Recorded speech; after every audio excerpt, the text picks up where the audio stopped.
Don in London, hello. It's July 20th, 2009, and my videos are all about recovery from addiction to either substance or behaviour, or addiction to both substance and behaviour. My favourite substance over the years was alcohol. My behaviour, trying to be perfect and never so, and also trying to be whatever you wanted me to be. I suspect I was a bit of a people pleaser and a bit of a chameleon, and a person who would say yes rather readily rather than say no. And as Ghandi said often, maybe, that an emphatic no is better than a half-hearted yes. So sometimes we just don't know what is good for us, and for me that means I need help and support. So when I got to the final stages of active addiction, my behaviour, total isolation, fear, putting on a brave face, hardly able to move out of the place where I was staying, and unable to connect in any meaningful way with any other human being. And it was awful. It was just dreadful. So how did I get the help? Well, professional help got me to a place of safety where I was detoxed for 3 weeks, and then onto a rehab which doesn't exist anymore. And I say thank God for that, although I'm not quite sure who God might be just yet. Because on any given day I can be uncertain about the higher power that is surrounding us, whether it's a faith or belief or God works through people. I think I've come to a fairly nuts and bolts understanding of what God is for me, and I persevere with it because it seems appropriate.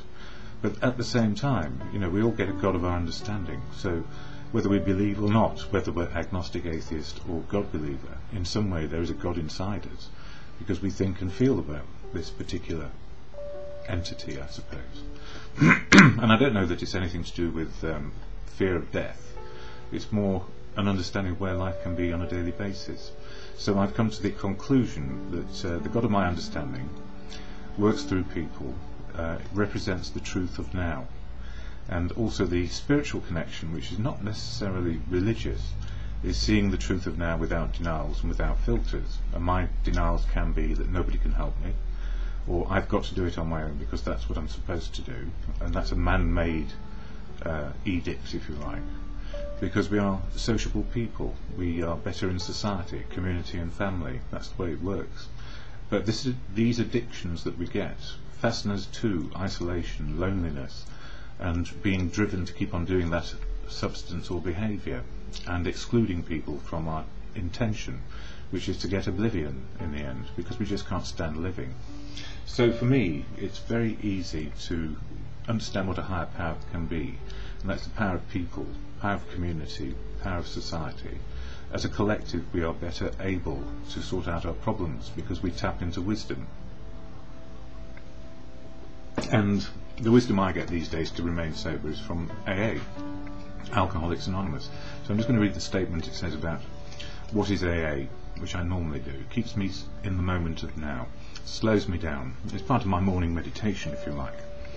And it reminds me every day that I have to work on myself and get some wisdom from other people about how to do that. So the AA preamble, by the way, I don't speak for AA. AA is full of unique, authentic people, hopefully, on a daily basis, just making their way. And so I don't speak for AA.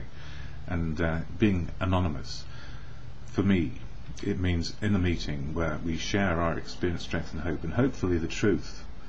That is the anonymity which helps most of all. So anonymity is sanctuary for me, spiritual is truth.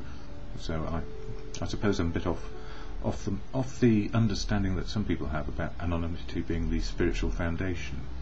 But you know what? Spiritual is about reality and truth. So I don't have any doubt about that at all. Anyway, the AA preamble. Alcoholics Anonymous is a fellowship of men and women who share their experience, strength and hope with each other, that they may solve their common problem and help others to recover from alcoholism. The only requirement for membership is a desire to stop drinking. There are no dues or fees for AA membership.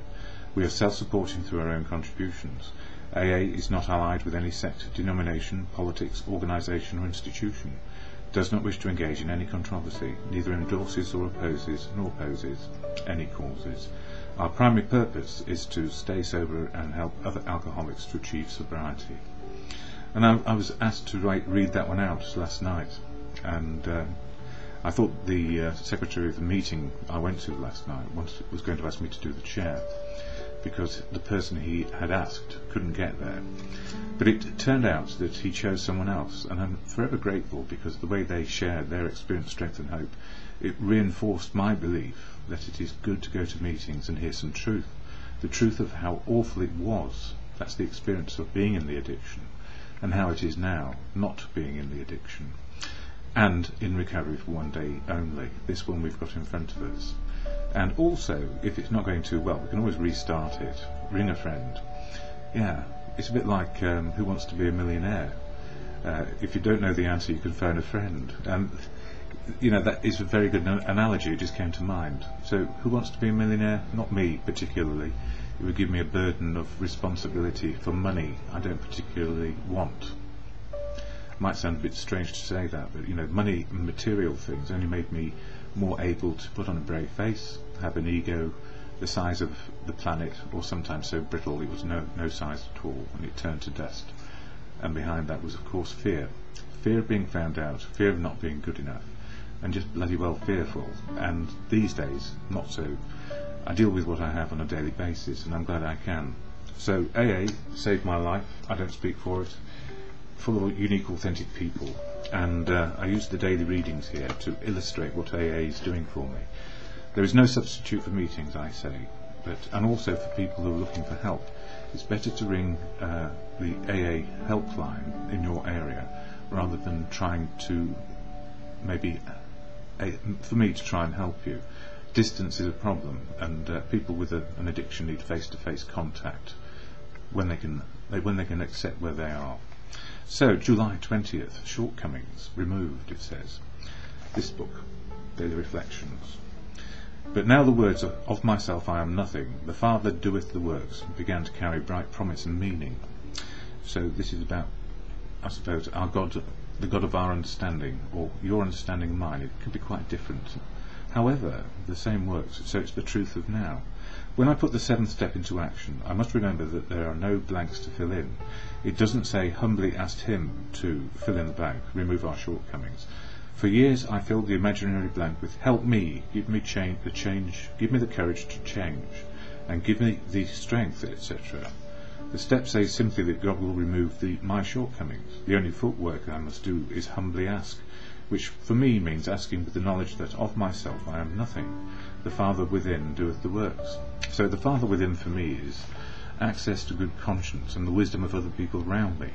Because believe you me, when you're in the throes of addiction, we don't know anything. It's all gone out the window. And in recovery, a day at a time, we learn a bit more wisdom. So humbly asked to have my shortcomings removed.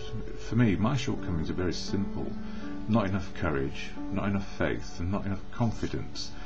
And AA gives me that, the wisdom to be a part of. And then I get the wisdom of all society and community and family.